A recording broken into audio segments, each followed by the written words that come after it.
Well. Welcome to the Confidence Igniter podcast, the podcast that is designed to take you from basic to brilliant. And I am your host today. My name is Tamiko Green. Well, I'm excited about the episode for you today. It's an amazing episode. I will be joined by a guest today. But before I bring her on, just want to give you a little bit of background about her. My guest today, she actually overcame a challenging childhood. She ended up getting pregnant as a teenager in the last year of high school. And then she had to push through all of that. She kept going, and she obtained a master's degree. So she ended up working in real estate for 7 years. And then eventually she started her own speaking business. Her speaking business is called Michelle Taylor and Associates, where she teaches a framework called Rise. Please help me to welcome to the set my guest, Michelle Taylor. Welcome. Hello, hello. How are you today? I am doing wonderful. Blessed to be alive. It is a great day. How's your day, your week going? My day is going well. My day is going well. I'm so glad that you agreed to join me here on the podcast. And you heard the introduction, but Yeah. is there anything else that you would like to share? Yeah, so just to touch on briefly some of the challenges, one thing that I've found in creating my RISE framework is that when I got into the real estate industry, a Mhm. lot of sellers would come my way that were experiencing like a lot of emotional weight. And I'm like, there's no reason for this.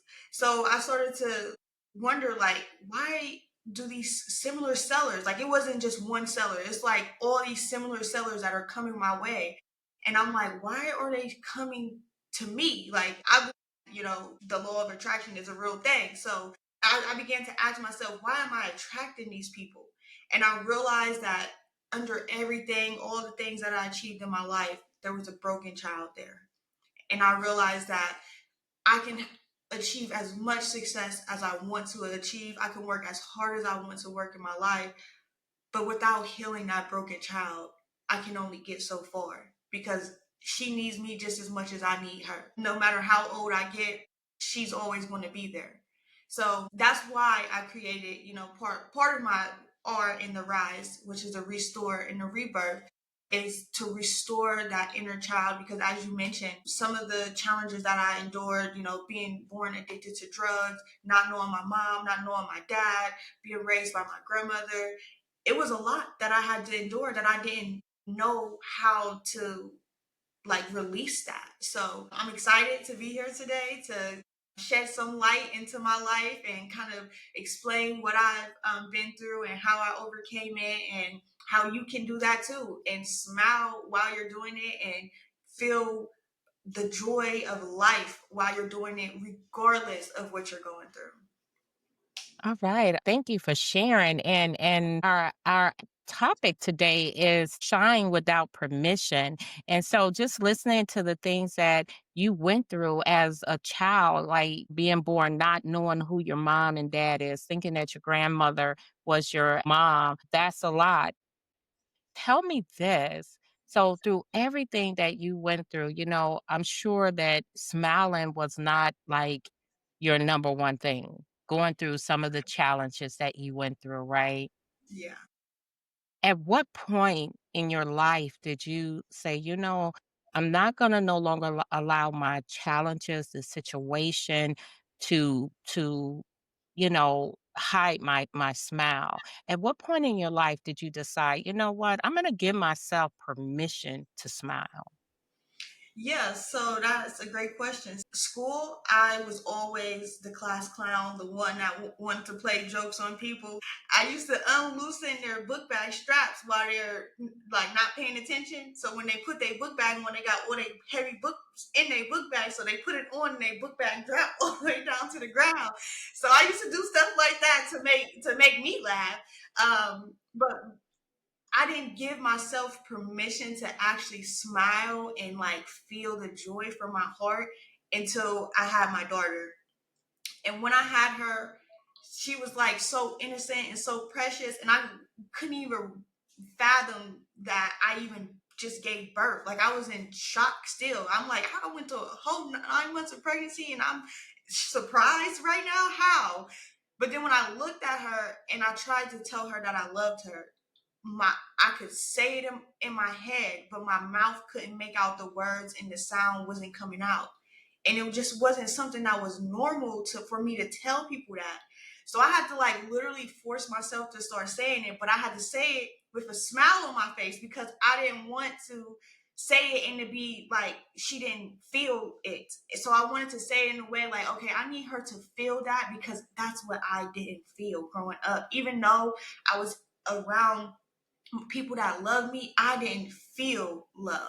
So I start practicing, honestly, and I told myself I have to be the example that I wasn't given. And I remember being in school and people always telling me like, you got a natural mean mug. And I'm like, this is just my face. Like, what you mean I got a natural mean mug? And then I realized I am always mugging. Like I'm never smiling. And one of my friends, she's always smile. She has a beautiful smile. And she was like always telling me like you can smile, like you can smile. And I always like every time we took pictures, I will always, she probably doesn't know this, but I will always look at her smile in the picture and I'm like, man, I can smile. So after having my daughter and it just experiencing that abundance of joy, I was like, you know what, I can't, if I keep going down this track, she's going to feel exactly what I feel and I don't want that for her. So I have to make the change. Wow, wow. It's something when you're growing up and like you say, you grew up a lot of years with your grandmother. And I think, a lot of times I'm not sure how old your grandmother was, but some parents back then was like, I show you love by the things that I do, not so Mhm. much by the words that I say. Yeah, But sometimes to feel love, you need to hear love you. And yeah, just the factor that you said, when you had your baby and you looked at her and you wanted to tell her, "I love you," but yet it was like it was in your head, but it couldn't come out your mouth. But yeah, you wanted her to really feel what you never felt before. And yeah, that's powerful right there.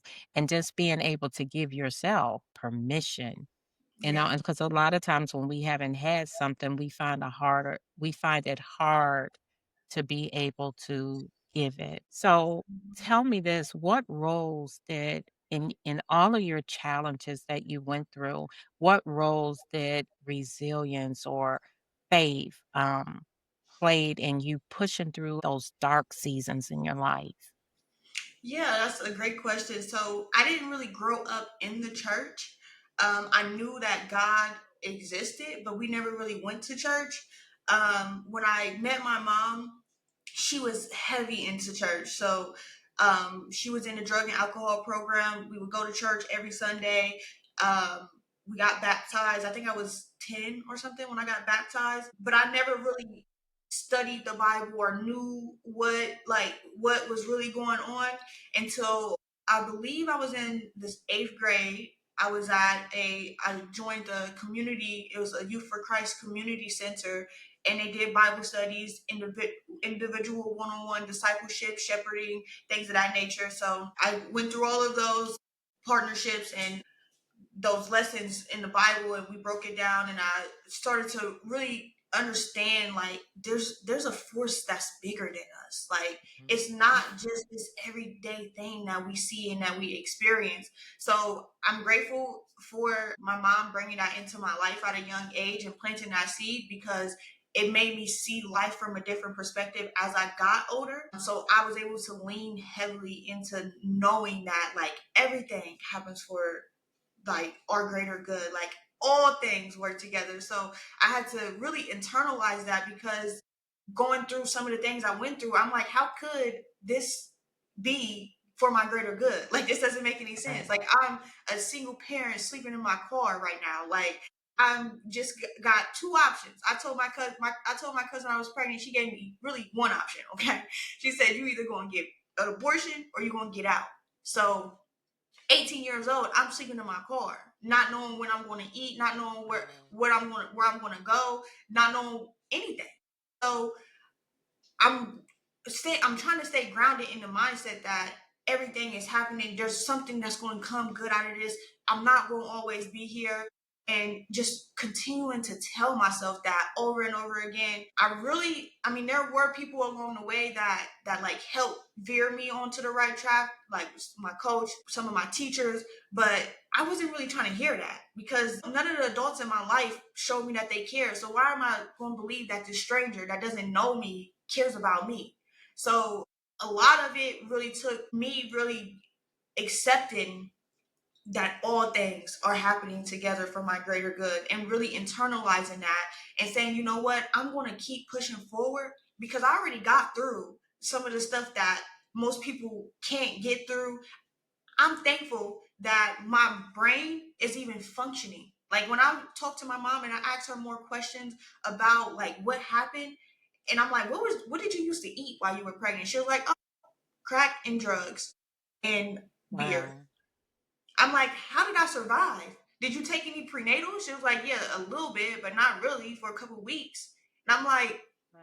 do you not hear what you're saying right now? Like, I was literally in your womb, and I'm not mad at her, but I wanted her to Right. like think and process Right. like what was going on in your mind, so that you can get through whatever that was. And it's like, do you not hear what you're saying right now? Like, you're telling me that you, not only me, but she has 6 kids that she Okay. did the same thing with. And it's like, besides my younger brother, because she was in jail when she went to jail at like 15 or 14 or 15 weeks when she was pregnant with him. So she wasn't really on drugs with him. But I'm like, I'm just thankful that my brain works. Like, I'm thankful Right. that I Right. can think. I'm thankful that I Right. can process information. Like, I had to hold on to that, because once I realized the effects that drugs and alcohol has on a developing embryo, Yes. a lot of people don't like. There was a study that I came across. It said they studied 110 babies that were born addicted to drugs. Only 5 graduated or were on a path to graduating. They didn't say middle school, high school, like they didn't say Right. where they graduated from, but 5 out of 110. So Wow. I'm not a statistics person, but the wider you expand that survey of people, that audience of people, those numbers don't really change. They're going to still be about the same. That's 0.05%. So I'm Wow. like, if I had a 0.05% chance of graduating in this world, you got to have a piece of paper to buy your name to say that you are going to be something so great. Then in the definition of this world and that we live in, I wasn't going to be anything in life. So it's like, how do I shift all of that? How do I Uh-huh. recreate all of that? And I hope I'm answering your question, because I've kind of veered, Yeah. I feel like, but No, you're good. You're yeah. good. So that's kind of what just helped me stay resilient, is just knowing that, like, there's statistics out here that are really claiming people's lives, and Right. it's not up to them to say whether or not that's going to be the end of my story. It's up to me Yes. to say if that's going to be the end of my story. So yes, you can say she was a single parent, check, okay, but guess what I made out of that? Oh, you can say that I was on the verge of dropping out, but guess what I made out of that? You can say that I failed my writing class in college 5 times before I passed it, but guess what? I made out of that. I'm actually happy that I did that, because now the first class, I was scurrying through it, not really paying attention, trying to just pass it. The second time, I'm like, oh my gosh, I failed it by 0.0% or whatever. I think it was like I had a 68.7 or something. I'm like, girl, you can't round it up. She like, only if you got a 69%. I'm like, girl, it's right there. Like, you can't round it up. time I get like I think it was like a 68.9. Like literally, I'm like in there begging her, like, please, it's a 68.9. You can round it up to a 69 and then round the 69 up to a 70. Like, it's not that hard. And then the fourth time, it was literally a 69, but she's like, you gotta get a 69.5. I'm like, you are kidding me. Like, you gotta be kidding me right now. But the fifth time I took it, I learned something new, and my writing got way better. And the way that I was breaking down the paragraphs and in my writing got way better. And now I'm writing a book. So I can't complain about me having to do that because I learned a lot more by doing it over and over and over again. So resilience is really, really important because for me, it's the repetition of getting through it that's going to get you through to the next phase. So I say all that to say, yes, resilience and faith both played a vital, pivotal role in everything that I've encountered because without it, honestly, I don't know if I would be here today after all the negative thoughts, all the thoughts that I had about taking my life and saying that it's not worth this, it's too hard, I don't want to do this anymore, it's not going to pay out. It is definitely the foundation for it. And it's a couple of things. So, as you were speaking, I know prior we had a conversation about, the law of attraction. And, a lot of times we attract what we think about. We think Yeah, about it hard enough, we attract that. And when you're determined to say, like in the case of your English class, it was the determination that you was determined to persevere, even though, you tried to do let's make a deal. yeah, It didn't work, but you had to keep going, resilience, persistence. And so through all of that, look at where you are now. And even though your story of how you grew up and what was going on with your mom and your dad and them having their own challenges, but mhm, here, look at you now. I always say that it's not about where the tree is planted because we are yeah, all planted somewhere. It's about your growing. It's about you branching out. yeah, And when you talked about statistics, I'm not one big on statistics because I believe statistics sometimes make you go in that direction. yeah, Like as an example, like you said, growing up and being, being a baby that had drugs in your system and you listen to statistics. Now you could have went with statistics. You could have said, you know what, statistics said I'm not gonna be nothing anyway. So you know yeah, what? I'm not gonna do anything. But you didn't. yeah, You said, look, statistics doesn't get the opportunity to decide my journey. yeah, Okay. It doesn't get the opportunity to tell me which way to walk. yeah, Okay. You allowed that 100 people to come and or those 100 people allowed you to survey them, that's fine. I'm yeah, not up for a survey. Yeah, yeah, not when it comes to my life. This is my life. I get to choose. So I commend you on that. So I do want to know, like I see this rise, right? So can you tell me a little bit more about that framework or rise? Because you hit on it a little bit. yes, yes. So I was at rock bottom, like the bottom of the bottom. And I didn't realize how low I was. Like people around me, especially my boyfriend, used to tell me like, "You need to go get a therapist. You need to go get counseling." And I was like, "No, I don't. I'm okay." But deep down inside, I knew I wasn't okay. Like I fought it to the end. But then I was like, you know what? Let me actually start working on myself first and really uncovering what's there because I don't want to go to a therapist and just pour it all out and then now like they like whoa this is a lot like I want to at least see what's there first. So that's the R, is to restore. So understanding what is there and how it's affecting you. I know a lot of people talk about the five pillars of finance, family, faith, all of that. I look at it from an internal perspective. So your emotional state, physical, mental, spiritual, and energetic state. How can you restore all five of those areas in your life? Because those are internal. Finances is external. Family is external. All of those are external. I don't want to fulfill external things before I fulfill internal things. And that starts with restoring yourself. So it's restore and rebirth. Once you restore that, you can create a new identity for yourself. So I don't want to keep on being attached to the Michelle that isn't worthy, the Michelle that isn't enough, the Michelle that's angry all the time. No, I want to create a new identity for myself. And I want to wake up every single day and say, I am so happy and grateful that I am worthy. I am enough.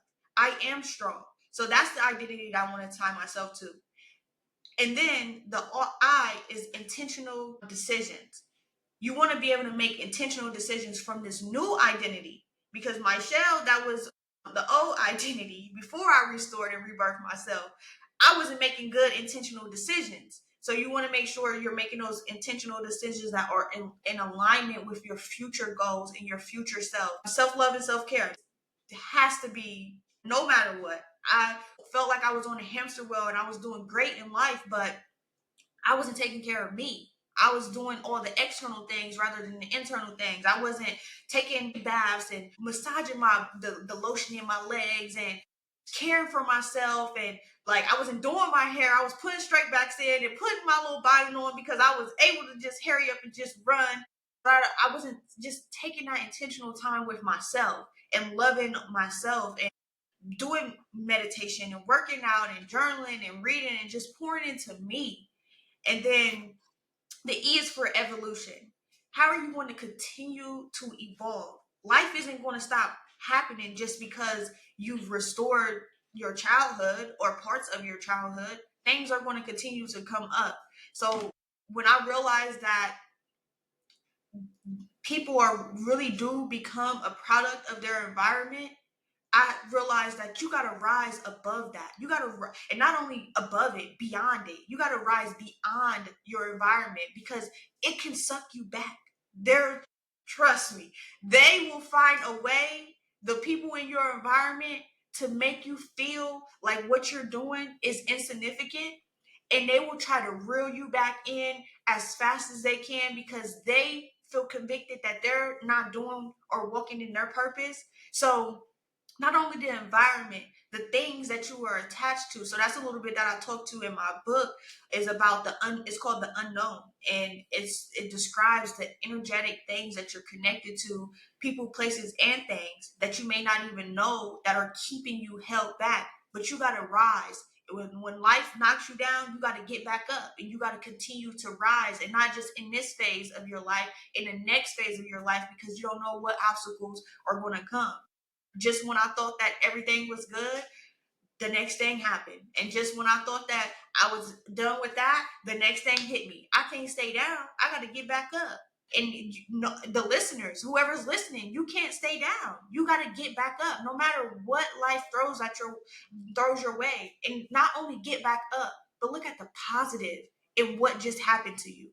And that is where the transformation really happens, because you're not stuck in the negative of what you're experiencing. You're able to say, my mom wasn't there, but I'm happy that she wasn't, because if she was, I would probably be a prostitute just like she was. I'm happy that my dad wasn't there, because my sisters that he was there with, one of them ended up getting a felony because she's dealing with him.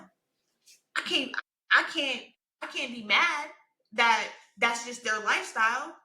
But I'm happy that I was removed from that environment. And although those are my parents and I love them, they weren't healed enough for this calling that I have over my life for them to be a part of it. So I'm thankful that God removed me from their life rather than them removing me from my life. God removed me from their life so that this calling that He has over my life is protected. I love that. I love that. Oh my goodness. You said like a mouthful so many times in life. First of all, let me say I love your RISE framework. Secondly, so many times in life, when we have situations in our childhood where there's a parent that wasn't there, we see only the bad. Some people, they don't see where, as you said, I'm glad they removed me because they didn't have what it take in order to get me through the calling that God has over my life. We Yeah. don't realize that, you know what, God gets to choose how you get here, what Mhm. vehicles, because He used two vehicles. But then he gets to also decide if that vehicle right there needs to continue on the road, down the road with you. So through everything and every challenge you went through, God said, you know what? I'm going to take you to the next level. I'm going to take you to the next level. And even in different seasons that you experience, sometimes we think that every season has to be a great season, right? Yeah. Well, in seasons, you got hurricanes, you Yeah. got tornadoes, you Yeah. got snowstorms. In every season, there is something. And even if it's not a tornado, a snowstorm, a hurricane, maybe it's just a heat wave that's so hot like, you're Mhm. like, "Oh my God, it's so hot. I just can't breathe. Somebody turn down the heat or something." But we have those challenges. And you said, no matter what, I'm gonna give myself permission to shine. I'm gonna smile without permission, regardless to what my situation is. I didn't birth myself. I didn't have anything to do with that. God knew what he was doing. So I'm gonna go on that, and I'm gonna go on that he has a plan for my life and he's gonna work it out while I walk it out.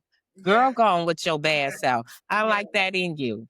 I ain't mad at you at all. Like that is just awesome. Like you said, hey, I'm talking to you out there. You Yeah. know, keep rising Yeah. as your t-shirt say, rise, just keep Yeah. rising. You'll get over it, you'll get through it, and the next thing you know, you on another level, a different level, and don't be Yeah. pulled back. And that's Yeah. one of the things we do. We allow our past, maybe not the people, but the past. We Yeah. become prisoners to our past, Mhm. and so we got to stop being prisoners to our past and looking so far in the future that we can't enjoy the now. And with Yeah. that being said, I have enjoyed the now with you, but Yeah. before we go, I just want to know if someone wanted to contact you, if they want to know about when your book is going to hit the shelf, can you please give that information? Yes, so you can find me on all social media platforms. Mama Michelle. Backstory to that: when I was on the basketball team, all the girls looked up to me. I don't know why, but they just all looked up to me as Mama Michelle, and they start. My nickname was Mooks, so they called me Mama Mooks. But I had to let go of that identity of Mooks, so I was like, okay, I'm gonna still keep the Mama. Instead of Mama Mooks, it's gonna be Mama Michelle. I ain't trying to be your mama. I'd rather be like your little sister that hold you accountable. I see my younger daughter. She running her older daughter. I mean, my older daughter trying to tell her what to do, but she's like, "How you gonna tell me? You this big?" But she told her the right thing to do. So I was. And I'm not trying to be your mama, but I am here as the person that you can lean on when you need them. And like I said, you can find me on social media platforms, Mama Michelle. My book is getting edited. My goal is to have it out in the next 2 to 3 weeks. I will be posting on my social media platforms, Facebook and YouTube, when that book is going to be released. All right. All right. Thank you for that. And I just want to just get clarity. You said mama, spell mama, just so everybody will know how you spelling it. Mama. All right, all right. I like that. Okay. I just wanted to make sure because some people be like, I don't see no mama out here. Yeah. So and the other thing, when you said, hey, I'm not your mama, girl, I'm gonna be honest with you. You look like you're about 17 or 18. Yeah. I know you get that on Oh, I get 12, so I'm on thankful tour. for that. Yes. Yeah, yeah, yeah. You getting gas? I'm like, what you mean I'm getting gas? He's like, what you driving? I'm like, a car? It's like, you don't look like you can drive a car. I'm like, come on. Like, I but know, right? it's No, all no, no. I'm driving a 10-speed bicycle. They put good. gas in them now. Right? Oh my goodness. It has been a joy hanging out with you today, Michelle. I tell you, this has been awesome. I'm glad that you stopped by. But before I go, I just need to make a few announcements here. I really hope that who's ever looking at this particular episode, I hope that you will like, you will share, and you will also subscribe. And also, don't forget, if you want to learn the RISE framework, please, by all means, reach out to Mama Michelle. I'm going to say that again. Mama Michelle, she is willing and ready to teach you that framework. Also, we got new episodes coming up soon in the coming year, so definitely stay tuned. And lastly, I hope that you all will show up at the event that's going to be held on September 27. It is the full Fortified City, sorry about that, Fortified City Christian Church Fall Reset, unlocking your potential. So I really hope you're there on September 27th. Is 2744. I believe that's it. I give it all the time and then I forget it on today. Canton Road. But that's all right. It's in Marietta, Georgia. There are flyers that have been posted on actually Facebook and TikTok. Facebook, TikTok, and yeah, I believe so. That's what not the videos, but the flyers are. So, with that being said, I am so grateful that you stopped by and that you took the time out to share a moment with us while we shared some good stuff with you. Until we meet again, I hope you have a wonderful, wonderful day. Take care. See you soon. Bye bye.